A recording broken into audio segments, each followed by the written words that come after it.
നമസ്കാരം. പുതിയ ക്ഷേമ പെൻഷൻ വാർത്തകളും കേരളത്തിലെ ഏറ്റവും പുതിയ ജനക്ഷേമ അറിയിപ്പുകളും കൃത്യമായി നേരത്തെ അറിയാൻ എല്ലാ പ്രേക്ഷകർക്കും നമ്മുടെ ചാനലിലേക്ക് സ്വാഗതം.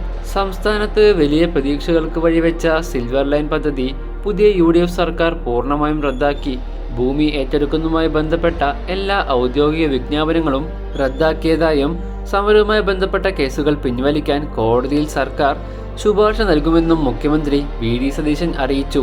കൂടാതെ ജനങ്ങളിൽ പുരയിടങ്ങളിൽ സ്ഥാപിച്ച മഞ്ഞക്കുറ്റികൾ അടിയന്തരമായി നീക്കം ചെയ്യാൻ റവന്യൂ വകുപ്പിന് നിർദ്ദേശം നൽകി. അടുത്തതായി ഓഗസ്റ്റ് 31 കാലാവധി അവസാനിക്കാനിരിക്കുന്ന എല്ലാ PSC റാങ്ക് ലിസ്റ്റുകളുടെയും കാലാവധി ഈ വർഷം നവംബർ 30 വരെ നീട്ടാൻ മന്ത്രിസഭാ യോഗം തീരുമാനിച്ചു.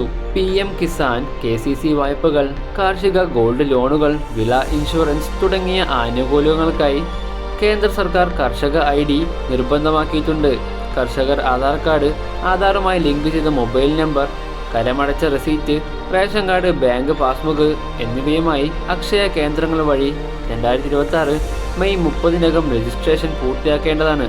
സ്വന്തമായി കൃഷിഭൂമിയുള്ള എല്ലാ കർഷകരും ഇതിൽ രജിസ്റ്റർ ചെയ്യണം. സാമൂഹിക സുരക്ഷാ പെൻഷൻ തുകയായ 2000 രൂപയും സ്ത്രീ സുരക്ഷാ പദ്ധതിയിലൂടെ വീട്ടമ്മമാർക്കുള്ള പ്രതിമാസ 1000 രൂപയും കണക്ട് വർക്ക് സ്കോളർഷിപ്പ് 1000 രൂപ എന്നിവ തടസ്സമില്ലാതെ തുടരും.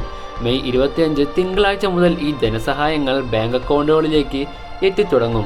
ആദ്യഘട്ടത്തിൽ വീട്ടമ്മമാർക്കുള്ള പെൻഷനാണ് വിതരണം ചെയ്യുക. നിലവിൽ ആനുകൂല്യം ലഭിക്കുന്നവർ പുതിയ രേഖകൾ ഒന്നും ഹാജരാക്കേണ്ടതില്ല. അടുത്തതായി 60 വയസ്സ് കഴിഞ്ഞവർക്ക് വാർദ്ധക്യകാല പെൻഷനും അർഹരായവർക്ക് വിധവ ഭിന്നശേഷി പെൻഷനുകളും അപേക്ഷിക്കാം. സ്ത്രീ സുരക്ഷാ പെൻഷന് 35-നും 60-നും ഇടയിൽ പ്രായമുള്ള വീട്ടമ്മമാർക്ക് പുതുതായി അപേക്ഷിക്കാം. കണക്ട് വർക്ക് സ്കോളർഷിപ്പ് 18 മുതൽ 30 വയസ്സ് പ്രായമുള്ള കുടുംബ വാർഷിക വരുമാനം 5 ലക്ഷത്തിൽ താഴെയുള്ള ഉദ്യോഗാർത്ഥികൾക്ക് അപേക്ഷിക്കാവുന്നതാണ്.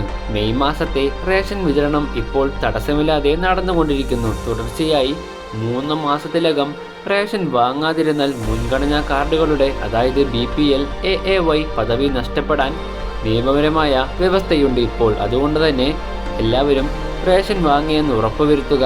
പുതിയ വാർത്തകൾക്കും വിശേഷങ്ങൾക്കും നമ്മുടെ ചാനൽ സബ്സ്ക്രൈബ് ചെയ്യാൻ മറക്കല്ലേ.